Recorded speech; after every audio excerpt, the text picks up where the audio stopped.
Coming in number 10, we've got the Pizza Party Dog Pile. What a place to start, am I right? It sure doesn't sound like a brutal kill. In fact, the way I've titled this one, it seems like something that might happen at your little cousin's hockey tournament. All fun and games until someone loses an eye, right? Or in this case, suffocates underneath an enormous man. See, Frank Castle and one of his many enemies known as the Russian have fought on multiple occasions. In this particular instance though, the Russian gained the upper hand. Pummeling the Punisher, things weren't looking too good for our revenge-fueled friend. However, as it often tends to happen, the fight got taken a little too far and the tables did turn. After tossing the Punisher into his neighbor, Mr. Bumpo's apartment, some improvised weapons were used. Hot, spicy pizzas to be precise. Castle tosses some of these molten meals into his adversary's face and then uses Mr. Bumpo himself as a smothering weapon. The rotund man makes for a great weight and the Russian gets stuck underneath. Adding a little assistance to the top of the pile, he stays there for a solid half hour. At that point, the Russian's breath is all but guaranteed to be stopped. Suffocation is a brutal way to die no matter how you slice it, but being assailed by someone else's dinner and then squashed under a huge friendly man? That's tough. And poor Mr. Bumpo, right? Unwillingly added to the fray as a weapon against a murderous madman by a murderous madman. And to make matters worse, Castle ensures the Russian's death by decapitating him. I'm sure that's an experience Bumpo does not look back upon fondly. Coming in number 9, we've got a bad day for Wolverine. If we're being honest here, I'm not so sure what a great day for Wolverine looks like. He's haunted by his past, traumatized by the experiments performed upon him, and all around pretty grumpy and surly. So a good day might just be an extra hot dog at dinner time or maybe a smile from a person he isn't totally annoyed by. But a bad day, oh boy, this one really takes the cake. The Punisher and Wolverine are technically on the same side most of the time, right? They're fighting for the good guys. Kinda. So one wouldn't necessarily expect them to go at each other, but it did end up happening. And in this fight, Frank Castle does not hold back. Where do I even start? Wolverine's face is ripped off, exposing the bare skull underneath. Ouch. Then there's the bit where Castle takes a shotgun and blasts Wolverine's, well, bits. That can't be too pleasant either. And to seal the deal, while Wolverine is crawling along the floor, Castle revs up a steamroller and runs it right over his mangled body. That's pretty far from heroic behavior, don't you think? Coming in number 8, we've got Redhead Ransom. I guess these days the goofy kids from Riverdale have a bit of an edgier reputation thanks to whatever the hell the good folks over at the CW are doing. Things get dark out there. Hell, there have even been little horror adaptations of the Archie comics, from mythical monsters to the literal predator. But did anyone expect Archie Andrews to be held at gunpoint by the Punisher? The all-American lad with a heart of gold? What did he do to deserve this? Well, as it turns out, he matched the profile of a notorious narcotics smuggler and salesperson known as Red. So the Punisher wasn't off his rocker in pointing a weapon at Archie. But still, all dressed up in his Letterman jacket, and then he's looking down the barrel of a deadly weapon. At least Castle didn't pull the trigger. Coming in number 7, apply directly to the forehead. Head on. You know the old commercial, right? Well, the Punisher decided to take that advice and run with it, although I kinda doubt this is available at Walgreens. See, the human skull is a remarkably strong thing. It takes a lot of force to cause damage to one, especially if you're running low on weapons and ammo. Thankfully, if you're extra resourceful, you might be able to find a solution to being low on head-cracking implements. Just use another person's head.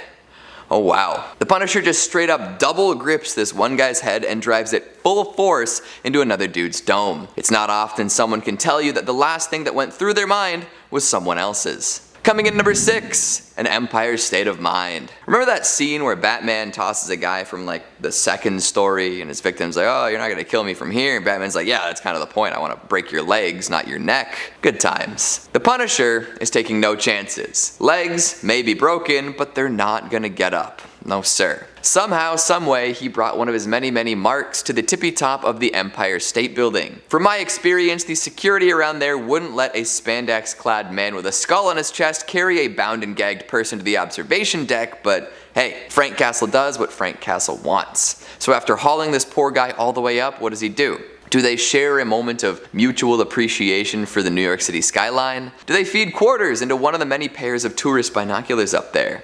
Nah, Frank tosses the guy off the side. And in the comic, it all seems well and good, like flipping a coin off the edge, who's gonna know? The Mythbusters aren't here to confirm whether or not something falling from that height would kill someone, but we can all assume that the man falling from height perished. However, what happened to his body? Did it smash someone's car, land in a dumpster, splatter all across a busy street?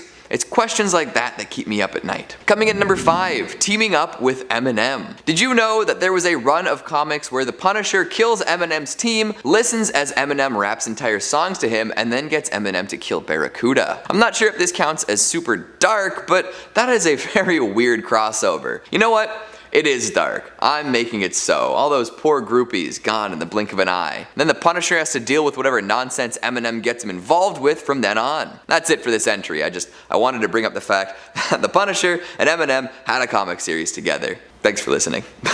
Coming in number 4, shark bait hoo-ha-ha. We've already touched upon the Punisher's almost religious use of improvised weapons. Pizza, skulls, car batteries, you name it. If it can hypothetically hurt someone, he's probably used it to inflict some serious damage, Phil Swift style. However, a lot of these weapons have probably been used by your average thug to similar effect. Maybe a little less brutal, but still deadly and painful if used correctly. But how many people can say that they've literally used a shark to kill someone? I'm sure there are a few, but the list can't be all that long. So of course, Frank Castle finds a way to utilize a deadly aquatic predator to take down a target. Legend. Noticing that one of the people he was fighting was missing a limb or two near the water, the Punisher got a gruesome idea. After attracting an enormous shark with some blood in the water, he pushes the poor guy in, and we get to see the moment it all comes together. In a flurry of teeth and fins, the criminal is mangled by a shark, and the Punisher simply looks on, satisfied. Coming in number 3, brutalizing Barracuda. Never a fan of underdoing a job, we've seen the Punisher really go to town on all sorts of rivals over the years. It's almost a challenge for authors behind the comics to come up with new and inventive ways to end lives through Castle's eyes. But when he finally gets his hands on longtime enemy Barracuda, the Punisher did not shy away. No sir, he turned that mess up to 10. After biting chunks of his face skin out,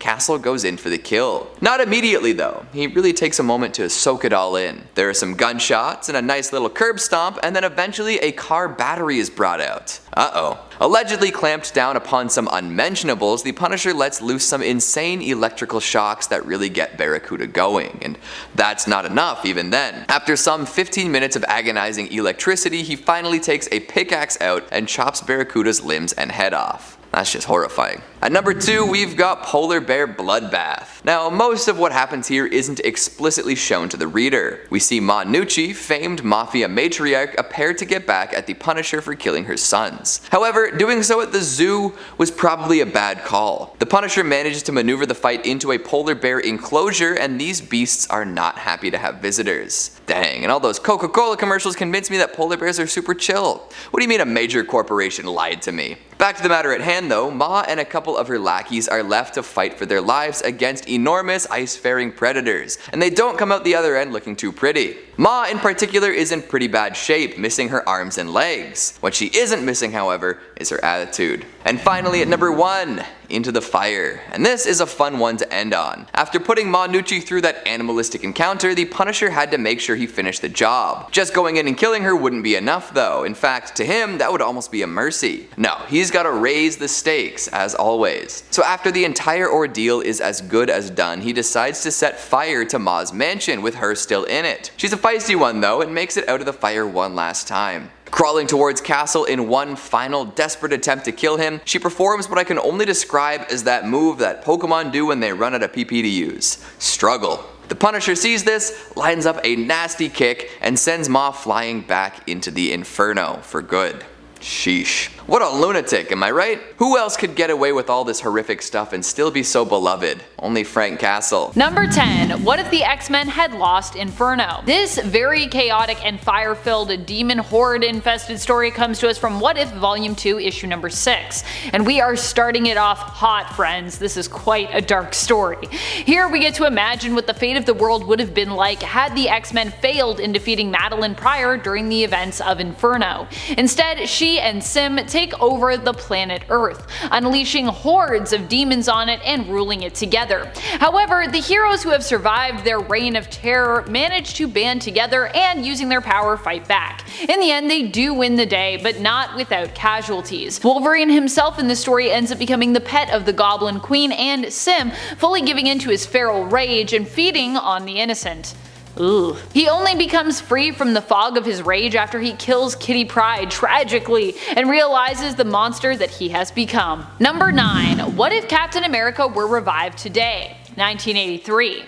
because there's another one of these from like I think 1994, so yeah, but that's in volume 2. We're going to volume 1. There are actually a few different stories involving Captain America being revived in the modern day or simply evolving with time as it passed. So 1994, and I think there's also another one of them which might even be on this list. But in this What If from volume 1 issue 44, we get a darker take on what a modern day Cap could look like in the 80s. This version of the hero ends up turning America into a heavily monitored and policed country during his witch hunt for communists. Fortunately, as dark as that all is, we learn that this isn't the real Captain America but an imposter that took his place after he went MIA. The real Cap returns and battles it out with imposter Cap, but in the end, the real Captain America turns to the people of America to undo all the damage done. He asks them to take responsibility, as while they were led to this point by a false version of him, they also allowed themselves to be led falsely. It's honestly a really good speech that even today rings true in a lot of ways, at least for me, and it provides the silver lining and shining hope for an otherwise pretty dark tale. Little grains of hope, that's all we need. And friends, before we move on to this next spot, if you are loving this list, if you want more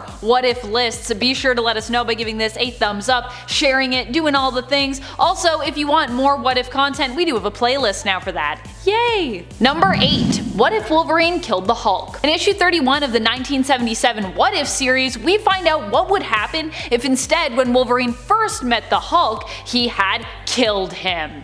Wolverine goes on to celebrate his victory against the big green Goliath after killing him, having some drinks and throwing some punches like he usually does at the local tavern. However, in the end, things get out of hand and he accidentally kills one of the patrons in a rage. When he seeks help from the military to protect and defend him, they actually turn their back on Wolverine, and so he ends up joining the Brotherhood of Evil Mutants. He becomes a sleeper agent for Magneto, infiltrating the X-Men. However, when Magneto finally plans on enacting his plan to defeat and capture the X-Men, Wolverine has a change of heart, feeling as though he has truly found acceptance and a family with the mutant team of heroes. He battles Magneto one-on-one, and the two kill one another in the end. It's a pretty tragic tale. Basically, all what ifs with Wolverine I feel like are usually pretty sad.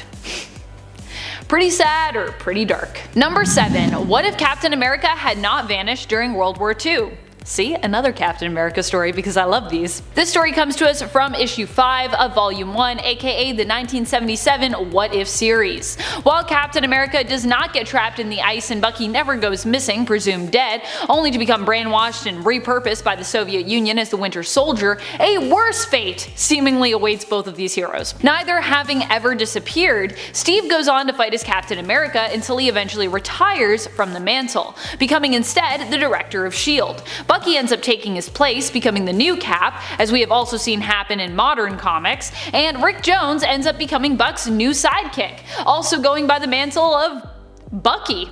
Because I guess Rick or Ricky just doesn't have the same zing to it? Sadly though, Cap Bucky ends up dying on a mission, and Sharon Carter, Agent 13, who had hoped to settle down with Bucky after his final mission, blames Steve for his death. She actually accuses him of robbing him of his childhood and putting him in danger.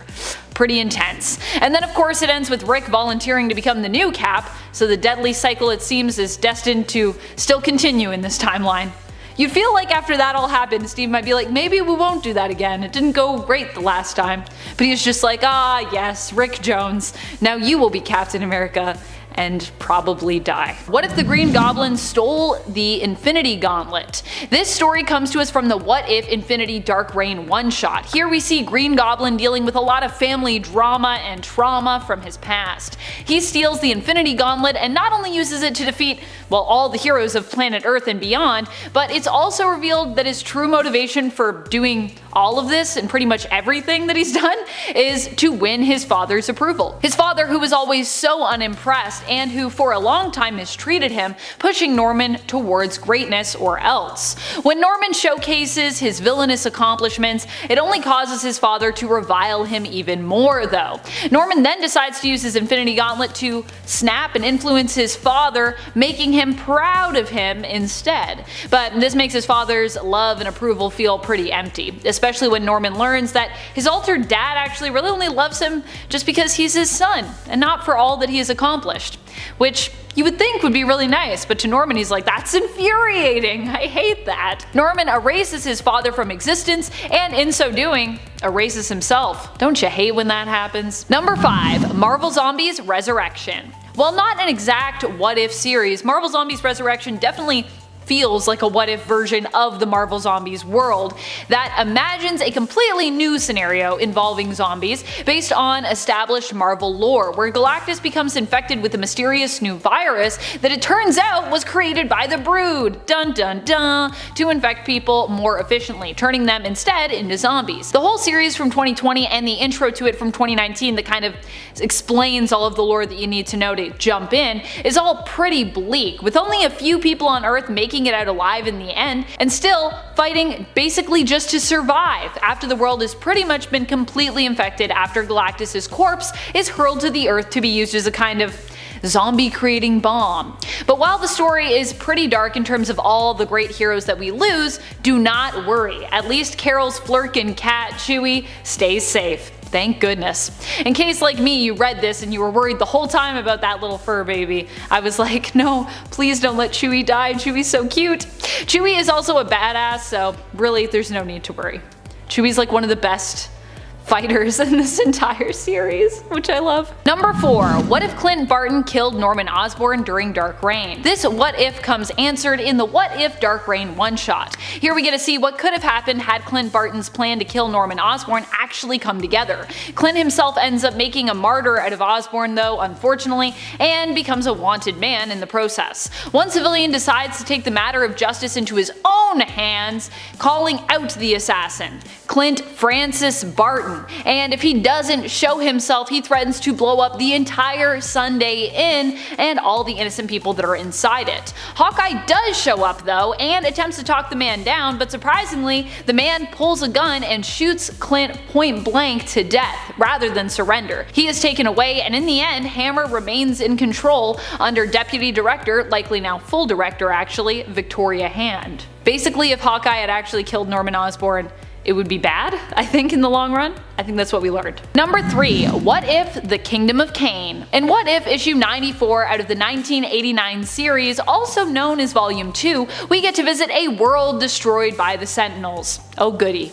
The Sentinels did not only take out all of mutant kind supposedly, but also killed all of Earth's mightiest heroes besides, and its general population of non-powered individuals who were killed by high levels of radiation that the Sentinels emitted. The only one to survive all this destruction is Juggernaut, who wanders the Earth for years reminiscing on his past and all of his wrongdoings, and feeling unbearably lonely all the while. Poor Juggernaut.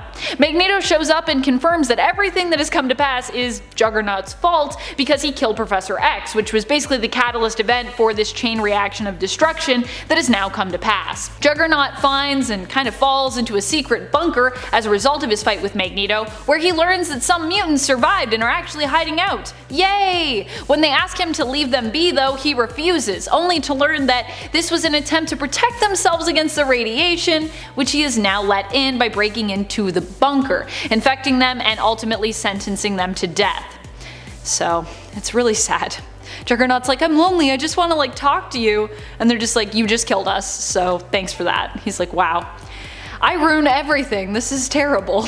Number 2. What If the Traitor? In this alternate tale that comes to us from the 1989 volume of What If issue -1, we get to see what would happen if Trevor Fitzroy went back in time to try and convince Professor X to never create the X-Men. Although Bishop travels back in time to try and stop Fitzroy, it doesn't end up working out. Fitzroy shows the Professor of the future to come and all the war and prosecution that mutants will suffer. When Professor X meets Bishop, he inquires of Jean's fate and learns that she perishes, but that he and his X-Men remain a symbol of hope for the people. Unable to accept the dark future that awaits, however, Professor X seemingly agrees, despite Bishop's pleas, to never let the X-Men form, and Bishop ends up being locked up in prison in the past, with both Fitzroy and Bishop believing the other is the traitor. But who's really the traitor? Number 1. What If Spider-Man Back in Black. This story reimagines what would have happened had MJ ended up being shot by the Kingpin's hitman instead of Aunt May. Mary Jane as such does not end up in intensive care hanging to life by a thread, but instead dies pretty much instantly.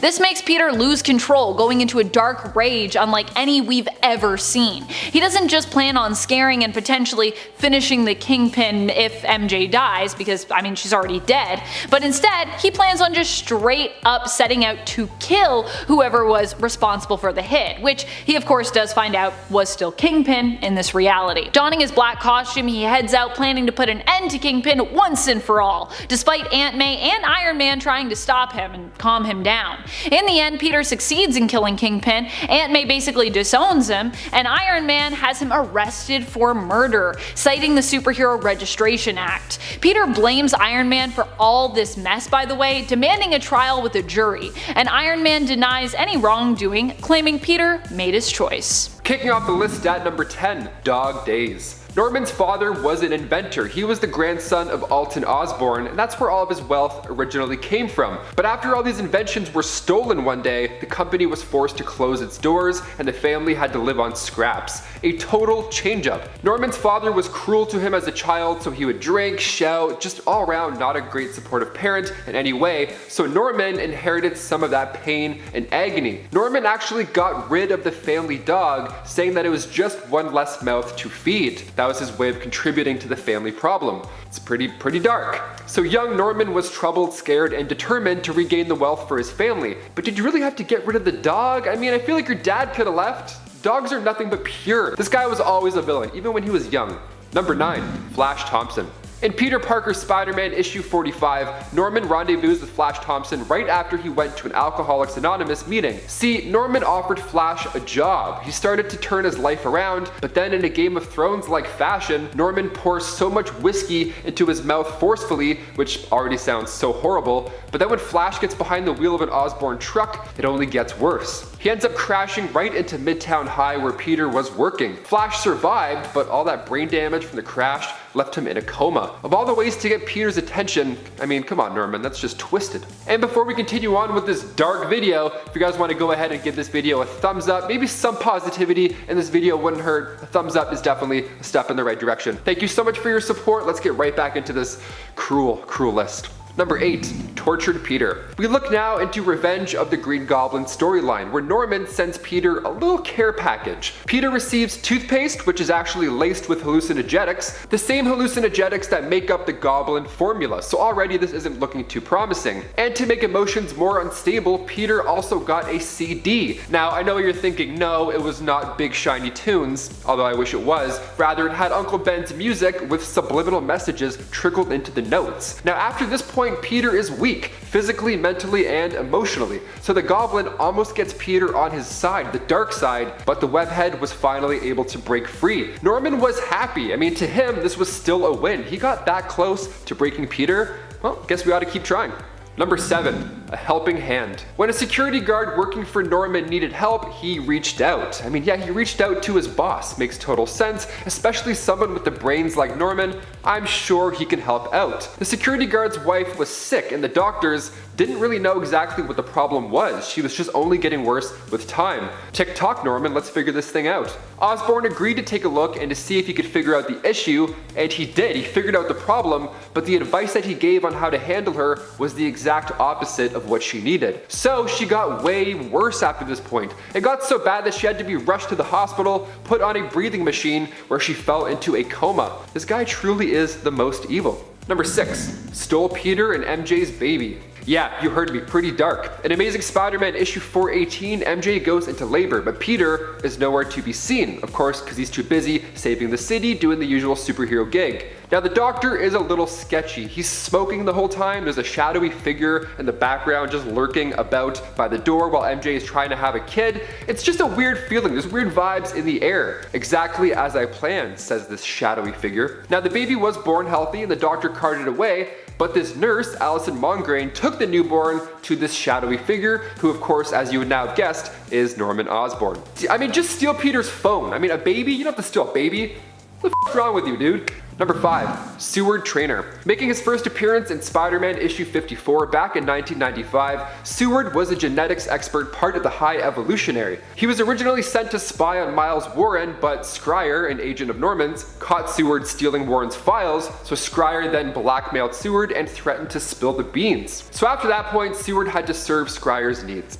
Classic. Now, so far, Norman is barely involved in the scheme, but a much greater plan has now begun. Norman used him to mess with the cloning results, so now Ben Reilly was now considered the real Spider-Man, and Peter was now considered the clone.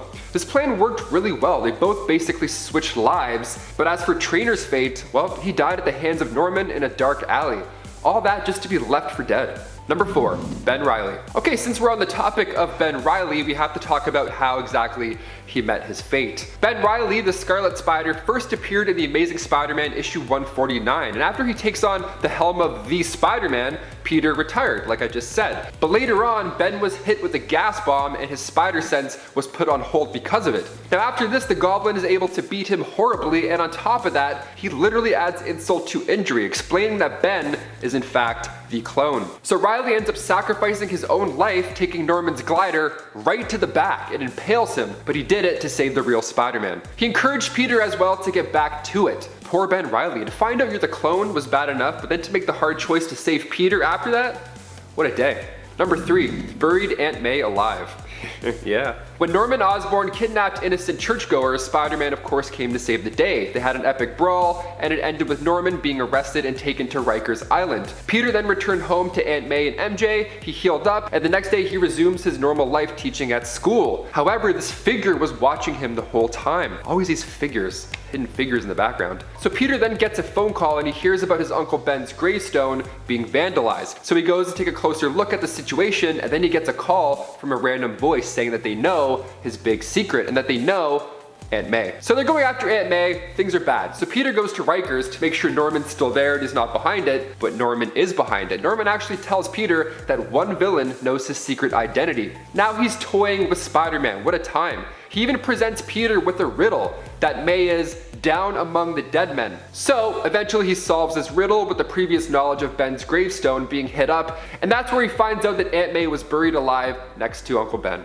With oxygen, I gotta add that. She was buried with oxygen, she's fine. I gotta admit, the psychological trauma alone that Norman inflicts upon others, he's committed. Super evil, but definitely committed. Number 2, faked Aunt May's death. A classic prank. Just kidding, this is actually really horrible. In Amazing Spider-Man issue 400, appropriately titled A Death in the Family, the issue starts with high stakes. Aunt May is in the hospital, Peter rushes in, and thankfully she's okay. She's awake. She came out of her coma, and a teary-eyed Peter is ready to explain everything to her. So much has happened, he says, and I want to know everything, May responds. It starts out quite sweet, and it ends up with Norman flipping Peter's life upside down. Aunt May comes home, spends some time with Peter, and then passes away with Peter by her side. It's really, really emotional. She tells him how proud she is of Peter and that she always knew he was Spider-Man. What a ride. But after the grieving process and the sleepless nights, Osborne lets Peter know that Aunt May is in fact very much alive, and that other lady was just a brilliant actress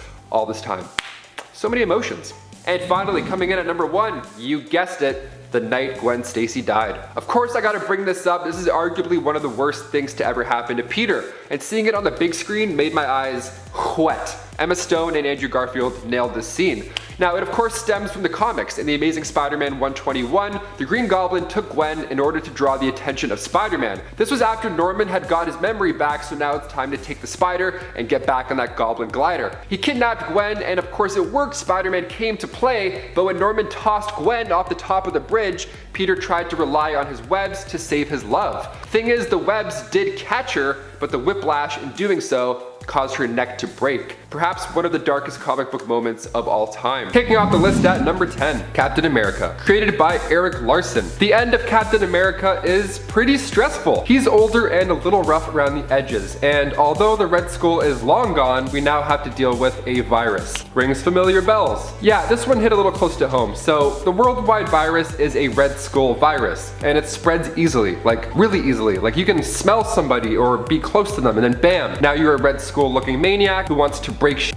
and infect more people. Cap then finds a group of survivors in the basement of a broken down building, but of course the Red Skull gang comes in and there's only 3 safe people left. An old man and 2 children. One of them actually got shot and Cap had to save her life by giving her a blood transfusion. Good old Cap. Cap then travels with his new friends and finds the Avengers helicarrier, and inside we see the reason behind this crazy controlled Red Skull copies. And it's MODOK the whole time. So Cap puts a shield into his face and kills him. Bam bam. Now you would think that's the end of that, and that's the final act to save everybody. Nope, the world is still infected and they want to infect others if they can, and kill if they can't. So using just a piece of shrapnel stuck in his leg, he fights them all off long enough to realize the cure is him. The cure is his blood. That's why the little girl he saved is able to stay safe. So the pages end with Cap being the world's best blood donor, and slowly but surely things go back to normal. So maybe the best way to get through this current pandemic lies in Chris Evans' blood. Maybe, I don't know. Somebody shoot him a message on Twitter. What's his blood type? Let's figure this out. And before we go on to number 9, if you guys could go ahead and give us a thumbs up, because it helps us out a lot here at the studio. You guys are the best. Now back to some more dark ends. Number 9, Fantastic Four. While some ends are dark and lonesome, like the Hulk or others, there are a handful that end on a rather hopeful note, like that Captain America one we just read, and even Fantastic Four: The End. So the 6-parter written by Alan Davis begins with the death of Franklin and Valeria. Dark start, okay, it's a pretty dark start, and then the team is left to deal with a returned Doctor Doom. So the story offers a lot of fan service, and some say it's actually a beautiful tribute to their comic book history. Many have said that this is a new beginning rather than the end story, which fits the tone of the Fantastic Four quite well. It draws attention to a future Fantastic Four coming back together from doing their own adventures to reunite as a team. Number 8, X-Men Volume 1. So there are 3 different X-Men The End comics, so I'll start her off of course with Volume 1. Titled Dreamers and Demons. Written by Chris Claremont and art from Sean Chen, there are 18 issues in this series in total. Now Chris Claremont's run on the X-Men from 1975 to 1991, fans have talked about a lot. Some even argue that that was the best run to date. So there was hype behind this end story. The verdict? Confusing, but interesting to most. It's a great start to this trilogy, full of callbacks, and while one would guess that the start of this miniseries would be another future that's dark and everything has gone to shit, but with Dreamers and Demons, the volume starts with mutants in a world where it's actually looking to be a better place. And for our mutants, well, Jubilee is a film director, Kurt Wagner is an actor, and Kitty Pryde is running to become the mayor of Chicago. Scott and Emma are married. There's a lot of good going on. The main plot in here is that the X-Men have to protect the world from Shi'ar. So there's a lot going on in the first 6 issues, but it only gets better. With number 7, X-Men Volume 2. As you could have guessed, the next 6 issues titled Heroes and Martyrs picks up after the attack on the mansion. So war had just been declared on the X-Men, and in usual Claremont fashion, we have twists and twists and twists. Heroes and Martyrs dives into the X-Men's past, it revisits their history, and really dives in the backstory of Gambit and Mr. Sinister. So fans have compared the hero's journey of Aaliyah in this to Luke Skywalker in a way. So the way she searches for adventure, and she has a pretty good crew to guide her as well. She has Jean Grey keeping her company, plus the consciousness of Carol Danvers driving the Starjammer. Not to mention we also have to deal with War Scrolls now, which are just amazing. Super fun. And number 6, X-Men Volume 3. And lastly, the 3rd X-Men The End book titled Men and X-Men, which is just a mouthful. Chris Claremont brings a close to this massive story. Men and X-Men was reviewed as mostly a mess. See, by this point, it's clear that Kitty Pryde is the center of attention in this whole ordeal. So she ends up being the narrator at the start of each issue all along. And yes, she even spoke about herself in 3rd person. So the X-Men are going head to head with the Shi'ar, and Kitty is running for election in Chicago. And there's plenty of heroic deaths, with characters of course coming back to life. The Brood is going nuts, and the Phoenix has returned. There's a lot. All of this wrapped into 6 issues. And it's interesting to see how Claremont decides to end the mutants, with a pretty presidential cap to an otherwise mystical Marvel adventure, literally. Number 5, Captain Marvel. Written by Kelly Thompson and brought to life by Carmen Carnero, we find Carol Danvers in the year 2051, just above the planet Nadrelia. She's been away from the Earth for about 50 years when she suddenly gets a call to return. Boom, Avengers assemble. She's super surprised as well. She can't believe that they had survived. On her way to Earth, she picked up some signals when she was close enough, one message saying that they need her on Earth, and then the next saying that they failed, that everything is gone. She arrives and the planet is frozen over. Kind of looks like Canada, not gonna lie. She thought it would be easier to see this many years later, but it still makes her tremble, and she said she hasn't even trembled in years, so it's a big moment. It was a shock. And then she meets the remaining heroes: Danny Cage, Molly Hayes, Fuse, Rogue's daughter Irene. Emma Frost is still around, saying you can't kill Fabulous. Amen, fair. So they need Carol to deal with the giant prehistoric mutated radioactive creature that came from the sea, which she does, and it's of course a blast. But the big problem here is that the sun is dead, or it's awfully close to death, that is. So Carol decides to save the remaining heroes and the planet by restarting the sun. She references how she did something similar with Quasar, so she knew it could work. And the entire one-shot just pulls on your heartstrings, and it's truly a must-read. Number 4, King Thor. Written by Jason Aaron and brought to life by Isad Ribic, we're treated with a lovely conclusion to the Thor God of Thunder series. So last time we saw Thor, he was battling the Butcher of Gods, the wielder of the all-black Necrosword, and now that blade has returned, this time in the hands of Loki. So it starts off quick too. Thor is fighting Loki and he uses his hammer to ignite a napalm planet, and then in the final page of issue 1, we see the return of Gore. Turns out if you cut somebody's head off and throw the planet into a black hole, it still might not be enough. See, he lived through the sword. So Loki and Thor are now in a heap of trouble, and on top of that you have the secondary plot with Thor's granddaughters, and the way their journey combines with theirs is wonderful. I mean, this is an epic battle. The reviews are mostly, if not all, positive. With the announcement of Christian Bale joining Thor Love and Thunder as Gore, the God Butcher, one could only dream the scale of the excitement comes close to King Thor. Number 3, Deadpool Kills the Marvel Universe by Cullen Bunn. So this issue was released August 2012, and just the front cover, you know you're in for a treat. So what's the story here? Why does Wade want everybody in the Marvel Universe dead? Well, it all starts when the X-Men put Wade into the Ravencroft Asylum in attempts to heal his insanity. But of course the Doctor wasn't too good at handling such a task, and also he happened to be Psycho Man, so things went south. So the Doctor actually brainwashed Wade in hopes to shut down all of his inner voices, but it worked.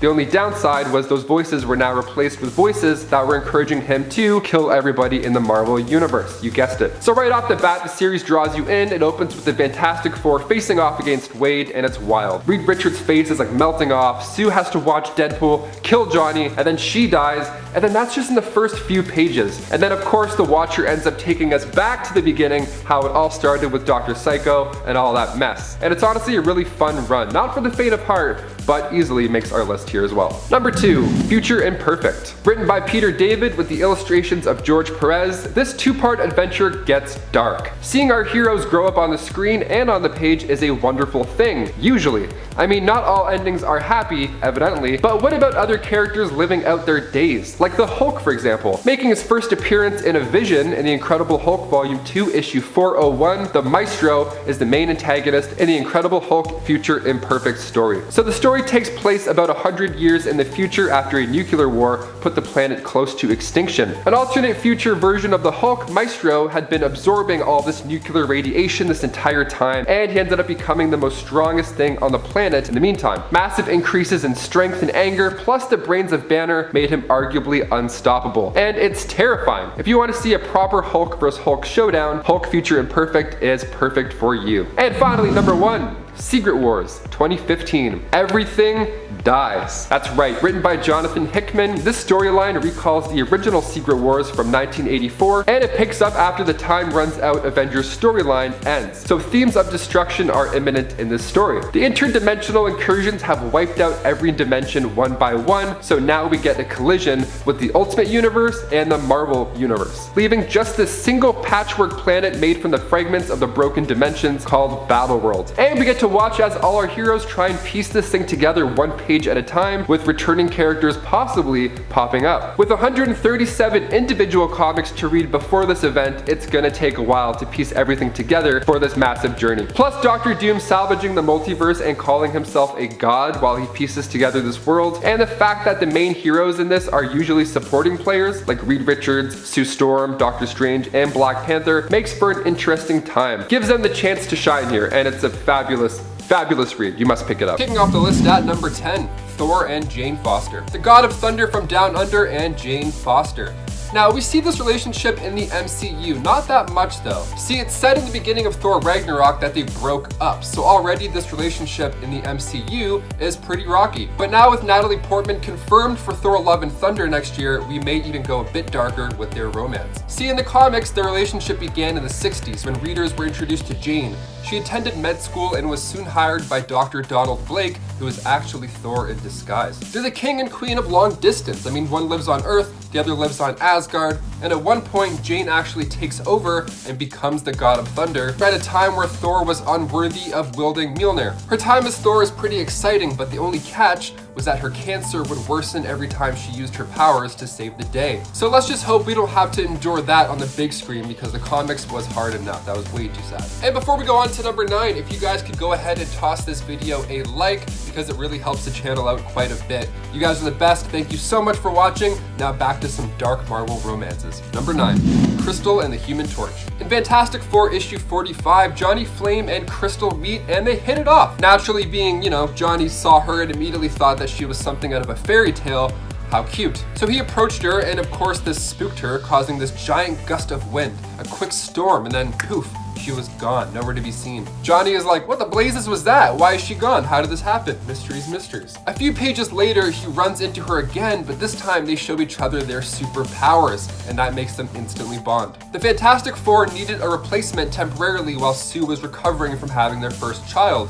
So this Inhuman, Crystal, was looking to fill that spot. Johnny and her were close. They dated after this, and then Crystal was front cover by time Fantastic Four issue 81 rolled around. And then in Avengers issue 104, after a battle with a Sentinel, Quicksilver is hurt. The two of them ended up getting close as well, maybe a bit too close, because then she fell in love with Pietro. Sorry, Johnny, just not hot enough this time, it seems. Number 8, Crystal and Quicksilver. It happens, okay? Maybe you're with somebody, you meet another person, you just can't help it. Love is love. You gotta chase those feelings. It's not easy. So when it comes to Quicksilver, chasing doesn't take that long, being super fast and all. Crystal and Johnny broke up after she admitted to falling in love with Pietro, and then they got married. Now this sounds like Johnny is the only one who got hurt here, but that's not the case for long. Crystal and Pietro's marriage was the first between an Inhuman and a human in history, so it was kind of a big deal. They ended up having a daughter who surprisingly was born without any powers, and they named her Luna after the world that she was born on. Quicksilver believed that he had the right to subject the child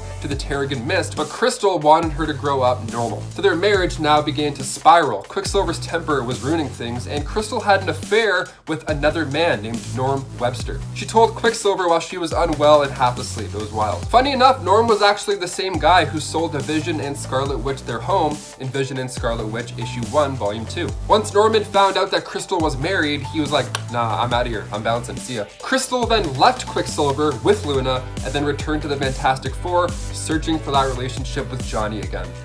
What a mess. What an absolute mess. Number 7, Thor and Lady Sif. This next one, okay, I think this will be a central plot for the next Thor movie, perhaps. When it comes to Norse mythology, Thor's wife is Lady Sif.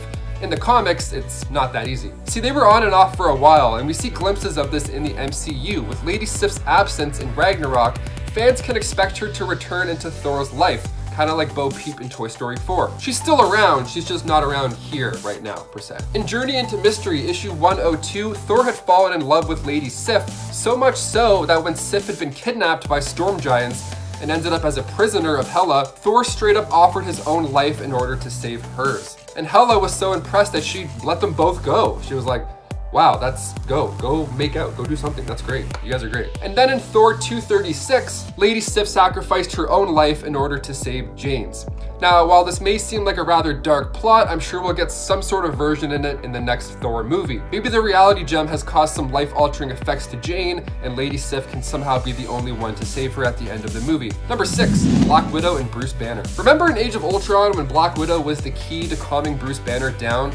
They were in love, probably. I mean, I think, maybe? I mean, they were flirting at the beginning of Age of Ultron. Even Steve Rogers was like, hey, you're not breaking any bylaws, go for it. I insist. And then cut to later in the movie, they're at Clint's secret family farmhouse talking about running away together. And then after all this time, Bruce finally returns to Earth in Infinity War, and he says hi to Nat, and then she says hi back, and that's kind of it. Well, according to Infinity War co-screenwriter Stephen McFeely, he said they certainly tried to, but it became very clear that if the scene was just not the A-plot of the movie, it couldn't survive Infinity War. He said that thing has to be on rails just to get to the finish line. He said you couldn't wrap up loose threads just because you wanted to. That's a valid point, but when Natasha sacrifices her life in order to allow Hawkeye to get the Soul Stone, Banner just like throws a bench. I mean, I was seriously expecting more heartbreak from him. I was actually expecting him to kind of Hulk out a bit, but no, he wears cardigans now, so he's all good. Number 5, Spider-Man and Gwen Stacy. This one left average moviegoers stunned in theaters when The Amazing Spider-Man 2 hit the big screen. We see the famous death of Gwen Stacy from the comics on the screen, and it's so sad. God, it's so sad. This horrible moment comes from issue 121 of The Amazing Spider-Man, where the Green Goblin drops her off the Brooklyn Bridge, and although Peter has his trusty webs, sometimes the angle just doesn't cut it, and then he caught her the wrong way, and Gwen Stacy's neck ended up snapping from the momentum. Eagle-eye fans could spot the clock tower in Amazing Spider-Man 2 striking 12:10, which references that of issue 121. Number 4, Black Panther and Monica Lynn. Monica first appeared in comics back in Avengers issue 73. She grew up in Georgia but moved to New York, where she then met Black Panther. T'Challa saved Lynn from the Sons of the Serpent, and usually when there's saving involved, loving comes after. They hit it off, so much so that Monica actually lived in Wakanda with her prince as well. In Black Panther, Panther's Prey issue 4, he calls off the engagement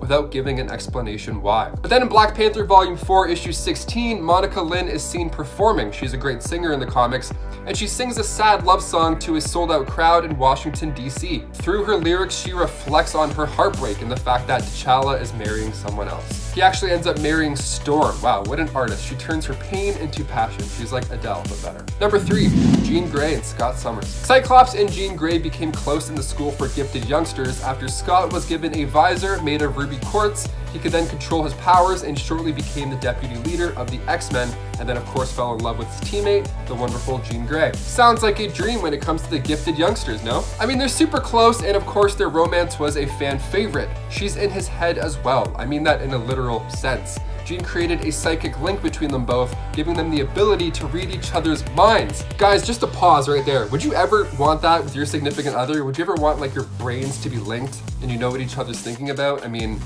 that's trust. That's a lot of trust. I can't tell if I would hate that or love that. They went strong until Jean sacrificed herself to save everybody from the Dark Phoenix in X-Men 137. And Scott would surely take his time moving on until he married Madeline Pryor, of course. Number 2, Vision and Scarlet Witch.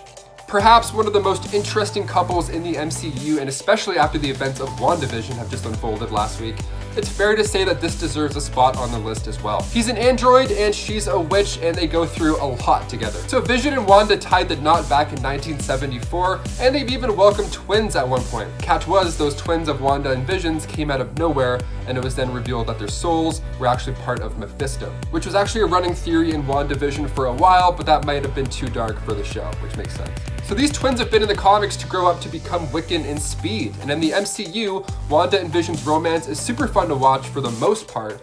I mean, they joke and bond over paprika, they watch sitcoms, and they have incredibly deep conversations about love. They both got their abilities from the same Infinity Stone in the MCU, so they're literally connected in a way. In the finale of WandaVision, she says goodbye yet again to her love, and this time it's on their terms. Now with the other White Vision being free, and he's basically another version of that same Vision, odds are it's going to be even more heartbreaking once Wanda leans into this villain role in Doctor Strange in the Multiverse of Madness, and they yet again have to say goodbye for like the 4th time. I've lost count at this point. And finally, number 1, Tony Stark and Pepper Potts. When it comes to character arcs in the MCU, Endgame did a really good job of wrapping storylines up for most of our characters. I mean, Black Widow for sure could have used a funeral, but I mean, her solo movie is coming up, so maybe we'll see more of that then. But when it comes to Tony Stark and Pepper Potts, she used to work for him, answering his calls, watching him tinker around in the basement, building Mark II.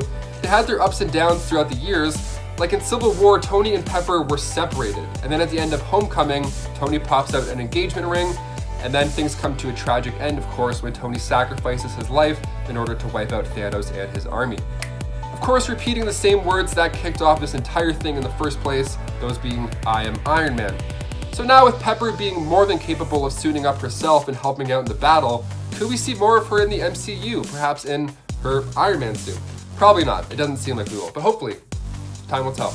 Fingers crossed. Coming in at number 10 is Adrian Toomes. Kicking off this list on the very mild end, we gotta start with the MCU because, as most of you know, the film and television versions of Marvel's universe have never and likely will never go to the dark depths that their comic counterparts will. Despite that though, the actors in some of these films can really serve up a small taste of darkness that can put a chill down your spine. For example, in Spider-Man Homecoming, the main antagonist is Adrian Toomes, the Vulture, played extremely and unsurprisingly well by Michael Keaton. In a really unexpected moment when Peter Parker arrives at his date Liz's house, he is greeted at the door by Adrian, Liz's father. Adrian drives the pair to their dance, and Toomes gradually figures out that Peter Parker is the Spider-Man. At the end of this car ride, Toomes actually pulls a weapon on Peter and very calmly threatens Peter with the end of his life and those he loves if Spider-Man does not back off. It's an incredibly well acted scene and makes you feel just how serious things just got for Peter Parker. Number 9. John Walker. Fast forward a little bit later on in the MCU timeline to the Falcon and the Winter Soldier. Now this is after Steve Rogers has stopped being Captain America. Instead, John Walker has taken up the Captain America mantle on orders from the government. As comic fans know, John Walker is not the greatest guy around, and in the MCU, it's no different. Well, maybe a little bit more restrained. A little. In one of the most shocking and dark scenes from the show, from episode 4, after the Flag Smashers cause the passing of Walker's best friend Lamar, John chases down one of the Flag Smashers, and in front of a crowd of people, he very brutally uses the shield of Captain America to bring the Flag Smasher to an end. The image of the bloody shield of Captain America is such a surprising thing to see, especially out in the MCU, and it's left everyone who saw this scene for the first time slack-jawed and lost for words. Hey guys, if you are enjoying this video so far, make sure you drop a like. One way to let us know that we are doing a good job. We very much appreciate it. Number 8. Brian Banner.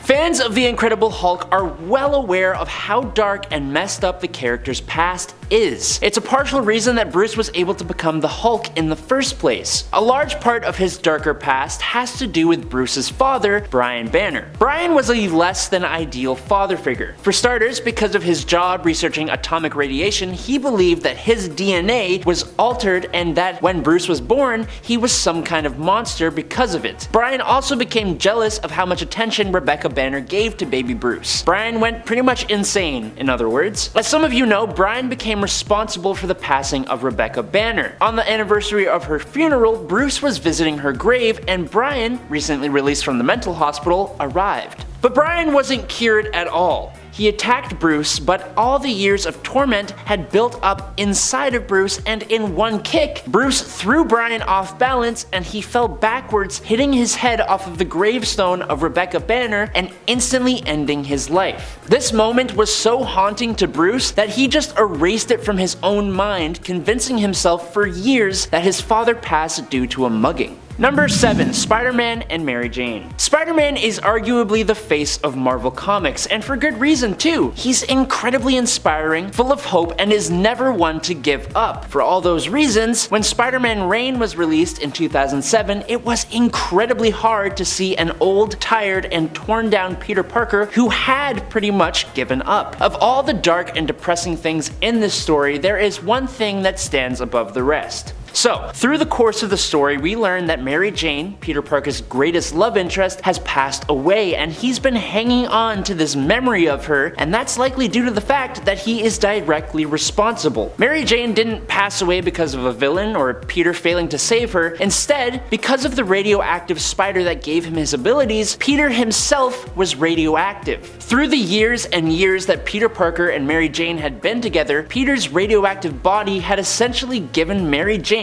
cancer. We learn this as Peter is hugging her decaying body and bawling his eyes out. It's honestly utterly gut-wrenching. Number 6. Green Goblin and Gwen Stacy. Sticking with Spider-Man, because apparently putting Spider-Man through the ringer is Marvel's speciality, we have Sins Past. In this story, it was revealed that Norman Osborn, the Green Goblin, who was a full-grown man at the time, had actually had an affair with the teenage Spider-Man's other love interest, Gwen Stacy. crazy. Not only that, but Norman actually knocked her up with twins. Norman whisked Gwen off to France so that she could give birth, but filled with guilt, Gwen decided to come clean and tell Peter Parker everything. But Norman was absolutely not going to allow that to happen, which was the reason that the Green Goblin, who had barely ever shared any comic time with Gwen Stacy before this point, chose to infamously put her life in peril, and it's the whole reason she lost her life in the first place. It's incredibly unnecessary and completely tears down the memory of Gwen. Number 5. Sentry and Ares. The Sentry is a character that deserves more light. The problem is he is kind of the most powerful superhero Marvel has. Obviously that's debatable, but this guy has the power to destroy pretty much anybody in the Marvel universe. For example, he has reassembled his own molecules and taken out the Molecule Man. But it's the fight between the Sentry and Ares, the literal god of war, in issue 2 of Siege that really left me sitting there going, did that actually just happen? Through the course of the story, Ares has been showing just how awesome he is, and he turns his sights on Norman Osborn, which unfortunately means Ares now has to face his friend,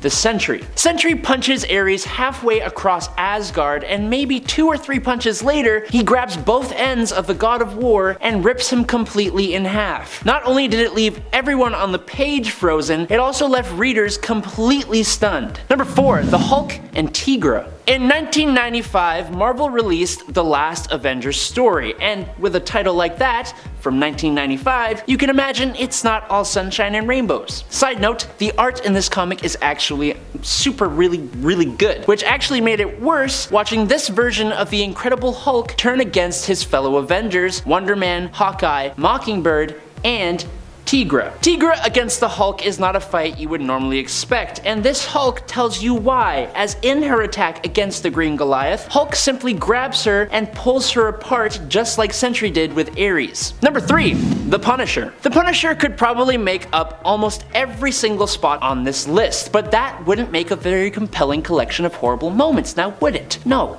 So, I'm going to pick just one. Punisher, being a regular guy, has to come up with some pretty inventive ways of dispatching criminals and super criminals. Usually that involves weaponry, but he's tossed a guy to a great white shark or to the wolves in a zoo, he's disintegrated the Hulk with magic, and even smothered a guy with a much larger guy. A close second is when he took down the Wolverine by parking a steamroller on top of him, but number 1 would have to be when he faced the entire Marvel universe. In this alternate world, it's a superhero battle, not crime, that brings a close to his family. Because of that, Frank Castle took down everyone. It's the final fight with Daredevil though that really hits. It's a slogfest, and Frank doesn't realize what he's done till Matt Murdock pulls off his mask before he passes on, which prompts Frank to turn on himself, leaving us readers feeling completely distraught. Number 2.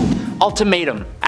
The Marvel Ultimate Universe. An ultimate collection of bizarre choices, really. Chief among them would have to be the event that was supposed to bring the universe to an end, but instead just did a whole bunch of really brutal stuff. And then it just kind of carries on. I'm talking about Ultimatum. In this event, Magneto, lacking any of his 616 universe counterpart's moral compass, flips the magnetic poles of the Earth. Now this causes incredibly bad weather, tidal waves, and the de-lifing of millions of people. But if that wasn't bad enough, in the ensuing chaos caused by the Ultimatum wave, the Blob devours Janet Van Dyne, Hank Pym in his giant form chomps the Blob's head off for revenge, Captain America ends up on life support, Thor trades his life and soul for Valkyries in the Land of the Dead, Magneto uses Iron Man's and Cyclops' power to brutally obliterate Wolverine, and then Magneto screams and raves until Cyclops blows his head off with an I-beam. It was all just a lot. And in at number 1 is Marvel Ruins.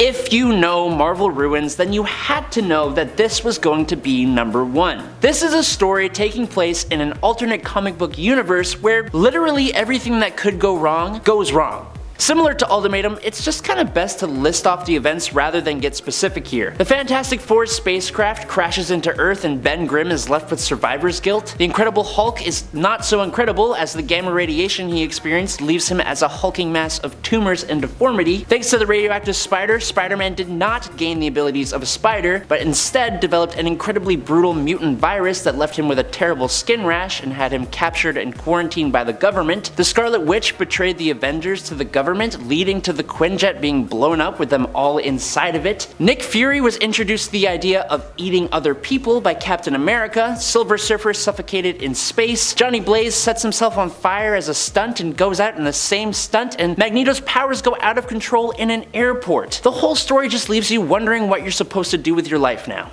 Kicking off the list at number 10, Fantastic Four. Written by Alan Davis, we pick up on this issue 20 years after the death of Franklin and Valeria Richards. So in this 6-issue epic, we see the return of Doctor Doom, and he's got a bit of an upgrade. He's rebuilt himself after the Mutant War, and now he's more machine than anything. The Fantastic Four, of course, reunites to take down the returned Doom.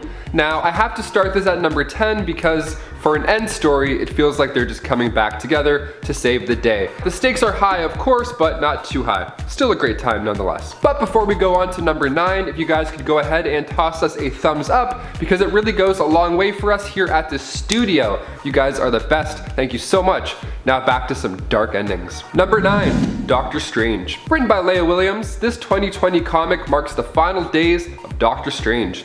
He's older and alone. That's right, we pick up in this cyberpunk future world that just forgot about magic. He is the last true magician. Not even David Blaine is left. That's how desperate we are. So he makes the ultimate power move to restore magic to the world, going toe-to-toe with the cosmic entity, Eternity. This one-shot is amazing, and fans loved it, noting that the tone of hopelessness is carried out well throughout these pages. Even casual readers will be pleased with the way things come to a close in this emotional closing chapter. Number 8, Miles Morales. Written by Saladin Ahmed, released earlier this year, The End, Miles Morales, older and wiser, struggles to defend a post-apocalyptic Brooklyn. With this new warlord who thinks he's just this new patriotic hero, basically just a crazy, mad version of Captain America, and he plans on taking out Miles, and then of course Brooklyn will no longer have a leader, making it for easy pickin', as he says, of course. Now Miles needs to sacrifice himself to save the day, and it's quite a lot for a single one-shot, but it's a pretty fitting conclusion all in all. Number 7, Iron Man.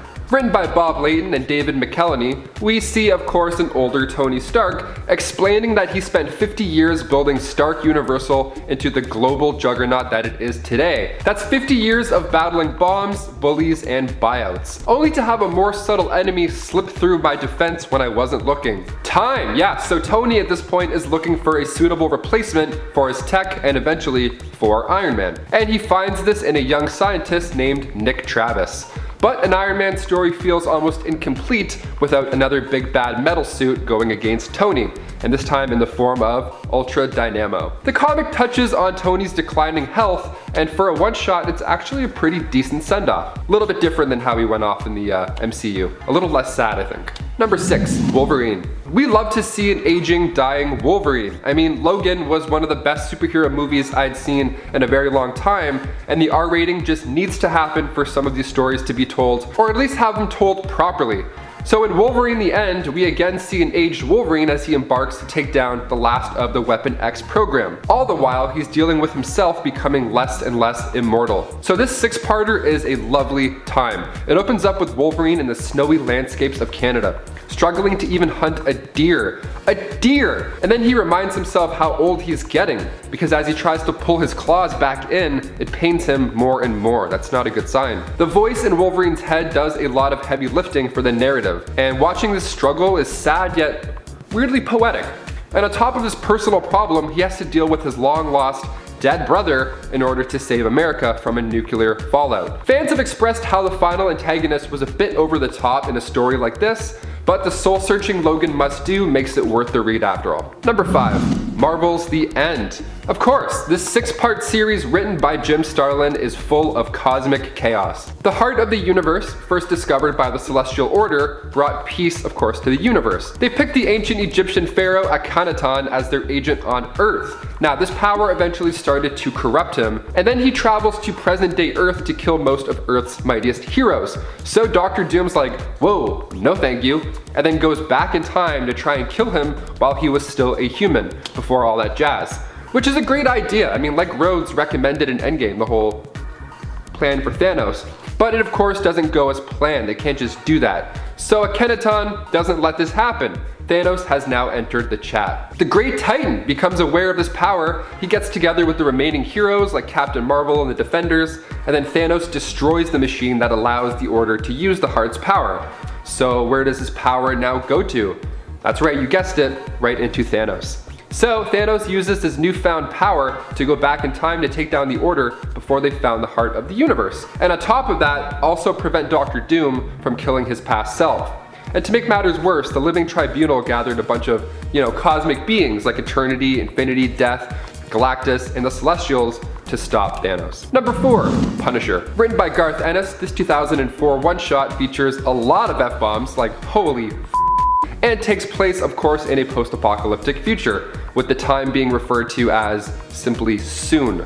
So this is soon. Awesome, lovely, thank you for the heads up. So we open up in Sing Sing prison. During a nuclear fallout, Frank Castle has been in the prison for years. He's laying low in the fallout shelter in the prison with some other prisoners until he decides he's had enough, breaks out, and then heads to New York City. He brings along with him Paris Peters. He's an arsonist, which is a perfect sidekick, and they head to New York just traveling through radiation and remains of buildings. It truly does look and feel like the end. So they find the Manhattan bomb shelter and they get in, but they quickly pass out. Why?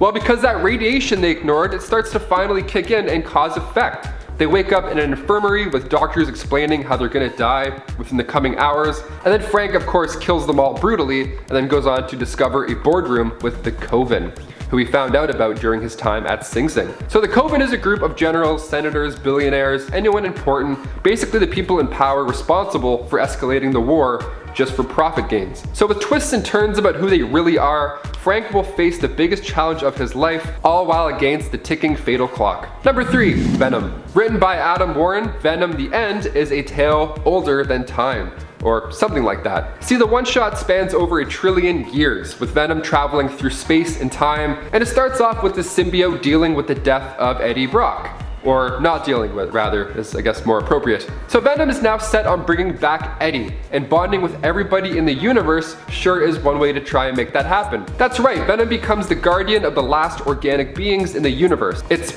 wild. Each page is just covered with content. It takes time to really absorb it all, because it's a pretty wild ending, and it's beautifully drawn as well. Cruz delivers these epically detailed space battles that complement one of the best Venom stories ever created. Straight up. Number 2, Deadpool. Written, of course, by Joe Kelly, we have the final Deadpool story, which is shocking because Wade's known for cheating death more than a few times. See, this issue deals with a lot of Deadpool's past. It's quite enjoyable. They touch on his relationship with Death, touch on his daughter, his ex-wife Shikla, and then all the while there's some brutal killings just to make it fun, which looks better than ever with Mike Hawthorne bringing those pages to life. Part of this issue shows Deadpool squaring off against an Asgardian Gundam Deadpool, so we got some cosmic elements sprinkled in nicely. Now, of course, the issue has a lot of heart, because while being immortal, Deadpool has to watch his loved ones age off and die. And he wants to be with them again eventually. Now, it's not just one ending in this issue either. There's multiple endings, which is just so fun, each totally different than the other. Some endings are like these Hollywood endings, some are happy, some are sad, some are scary. And on top of all that goodness, we see Blind Al dressed as the Black Widow. So if you're not sold by now, I don't know what else to tell you. And finally, coming in at number 1, we have Hulk the End. Written by Peter David, released in 2002, Hulk the End is a one-shot that takes place in a world where nobody is left but Bruce Banner and the Hulk. So in a world probably resembling our near future, following a war that ended in, you guessed it, nuclear fallout, the issue starts with Banner vlogging. Yeah, he's accompanied by a vidbot, which is a floating camera that always hovers 10 feet away from him, keeping that social distance, I like it. And it's basically assigned to confirm and record the fate of the final human on Earth. Banner doesn't mind it at all, but the Hulk, he hates it. God, that would be so annoying too. I feel like TMZ is gonna have these soon, just following you around like, Matthew Perry, what's going on? So Banner just absorbs all this nuclear energy, and now he walks about the wastelands that he once called home. Totally alone though. No, God no. I mean, he has these giant mutated cockroaches to keep him company, which is beautiful and also so disgusting. They look very moist the way they're drawn. And it's a really dark and cold ending for Bruce, literally. I mean, the Hulk just wants to be the biggest, baddest creature ever on the planet, and Banner He wants to die. He's ready to die. The ending is wild here. I mean, Bruce suffers a heart attack, but the Hulk still remains. So if the Hulk were to transform back into Banner, he would also die, which is a no deal. So with the last words of the Hulk reading, Hulk, strongest one there is, Hulk, only one there is, Hulk feels cold. Wow, I guess we all feel kind of cold after that one. Thank you, Hulk, for making our heart go. Kicking off the list at number 10, we have Days of Future Past. Taking place on Earth 811 in the Uncanny X-Men 141 and 142, back in the early 80s, written by Chris Claremont and John Byrne, this was of course the inspiration behind the major motion picture with the same name, released in 2014. The movie, first of all, is my favorite X-Men film of all times, and the two-parter comic sure does deliver the goods. So right off the hop, we see this dark world divided by three classes of people. We have H for humans, clean of the mutant gene, A for anomalous human, so a normal person possessing mutant genetic potential, and of course M for mutant. The year is 2013 and it's just a tad darker than our 2013 ended up being. So after the assassination of Senator Robert Kelly, mutants are being hunted down by Sentinels. Either that or a few exceptions were sent to internment camps, which is still quite a grim future. Now of course the whole fun of this is the fact that Kitty Pryde can alter the timeline and prevent this from happening. So give this story a go, and if you liked it, which I know you will, you can queue up the movie right after. And before we continue on with this list, if you haven't already, please go ahead and toss us a thumbs up, because it really does go a long way here at the studio. It's this one, not this one. Unless you're from ancient Rome, then maybe it's flipped, I don't know. Get with the program. Now back to some dark futures. And number 9, Deadpool kills the Marvel Universe. Not Wade Wilson, no way. Yes way. Wade Wilson kills the Marvel Universe and it is gloriously gory. Deadpool of Earth 12101, that is. A little bit different. So this issue was released August 2012 and just the front cover, you know you want to take a peek in. So what's the story here? Well, the X-Men put Wade into the Ravencroft Asylum in attempts to, heal his insanity. But of course the Doctor wasn't too good at handling such a task. The Doctor being Psycho Man, of course. So he brainwashed Wade in hopes to shut down all of his inner voices. It worked. The only downside, those voices were now replaced with voices that were encouraging him to, well, kill everyone in the Marvel Universe. Right off the bat, this series pulls you right in. It opens up with the Fantastic Four in a not great spot with Wade Wilson. He kind of kills them all. Like Reed Richards' face is all rubbery and it's like, looks like it's melting off, and then Sue has to watch Deadpool kill Johnny before meeting her demise as well. And that's just the first few pages. Then the Watcher ends up taking us back to the beginning and how it all started with Dr. Psycho, and then all that jazz. It's honestly a really, really fun run. Not for the faint of heart, of course, but definitely fun. Number 8, Old Man Logan. Now, we were all so happy to see an R-rated Wolverine story on the big screen with, of course, the release of Logan back in 2017. Now, this source material has to come from somewhere, so it was loosely based on the story Old Man Logan, written by Mark Millar and Steve McNiven, released in 2009. The film had Logan in the spotlight alongside Charles Xavier and Caliban, and it's one of my favorite R-rated movies, but in the comics, the story has moments that are even darker than what we saw. That's right, darker. So due to certain character rights, obviously, we didn't have nearly the same amount of superheroes in the film. But the comics, oh boy, gets pretty weird. I won't even mention Hulk Gang. I just mentioned it. Damn it. This version of Logan wants to be peaceful, but with blind Hawkeye coming along and pitching a cross-country drive, things get a little messy. And number 7, Age of Ultron. Released in 2013 and written by Brian Michael Bendis and Brian Hitch, this crossover event was a 10-part story, and with the Avengers Age of Ultron movie released just 2 years later, it was pretty popular in sales. The story starts off with a bang. We have Hawkeye's perspective, and he's actually on his way to try and rescue Spider-Man. And the world isn't looking too good. We have Ultron's return, and his Sentinels are guarding the streets. Are there others? Spider-Man asks. Not enough, Hawkeye responds. Guys, honestly, this story is incredible. It really makes you love Hawkeye even more. Like, the amount of characters used in this seems like it's almost overwhelming at first, but with the world being in peril, there's like this calm but urgent energy that's trickled throughout the pages, and it actually makes it really tough to put the book down. Even going back and referencing a few parts, I just ended up reading the last 7 pages. I was like, what am I doing? I'm gonna be late. There's this really cool monologue type conversation that Peter has in the 2nd issue, and you see him explain his perspective, like how he woke up and the world was just gone to shit.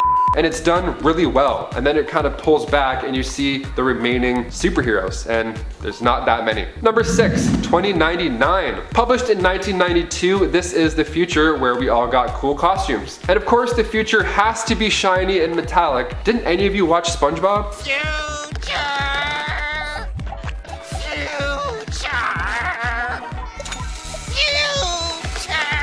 We see some fun stuff in this line of issues. For starters, we get the classic future Spider-Man suit.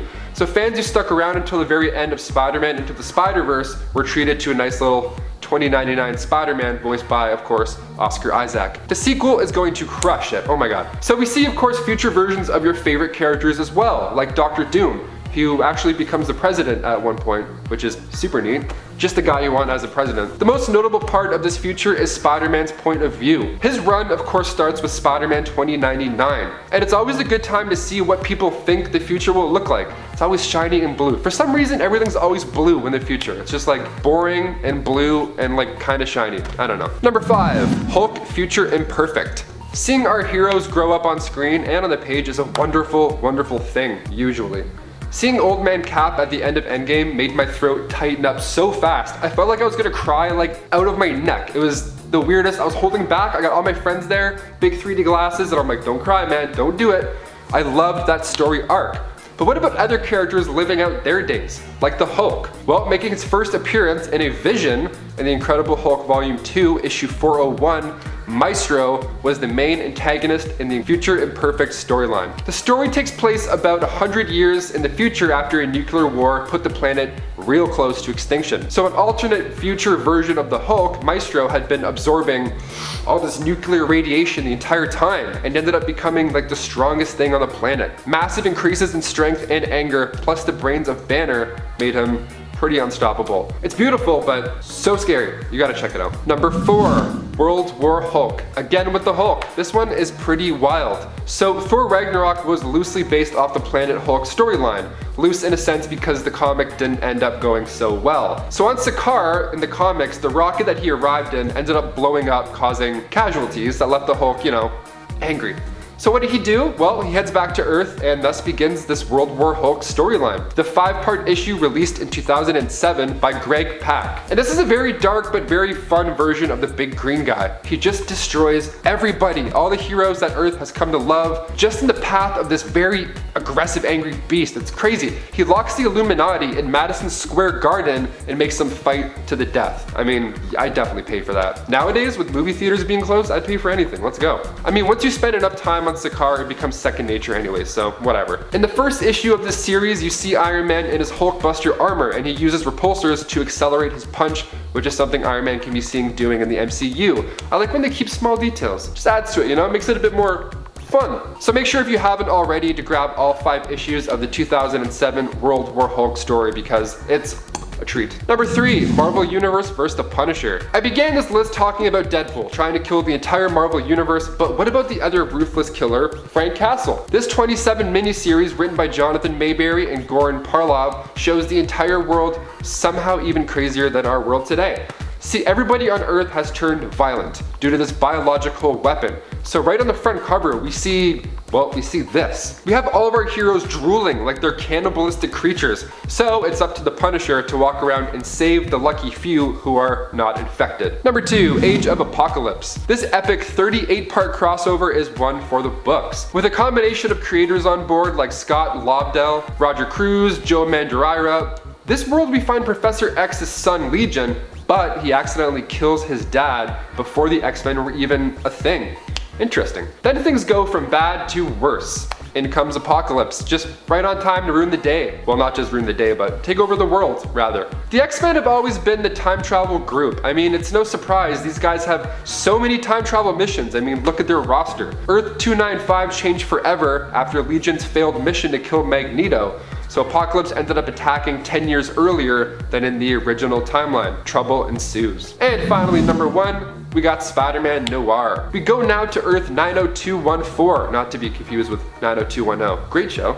This is arguably the darkest Marvel future. This Earth has quite an interesting roster. See, while in some issues like Age of Ultron, it's said that New York was once full of like 7,000 different superheroes, but in this universe, only a few actually have powers. that being Luke Cage, Daredevil, and of course, Spider-Man. This series ran from 2009 to 2010, and it was an alternate universe event. And this dark vibe works really well with Spider-Man. The 1930s, turns out, is a great time setting for a Spider-Man story. It kind of felt like Watchmen. It was like very dark and grim. Spider-Man carries a gun with him. Bop bop, it doesn't shoot webs. I know, it's stupid. Basically, the story is the same, only Peter is raised during the Great Depression, and Uncle Ben was actually killed by the Goblin because Uncle Ben was an activist and protested against sweatshops. As if Uncle Ben couldn't get more likable. We were happy to see Nicolas Cage play this Spider-Man in Spider-Man Into the Spider-Verse. And I like that casting choice a lot. Nick Cage is the man. If there's one line that I'm ending this list on, it's Nick Cage is the man.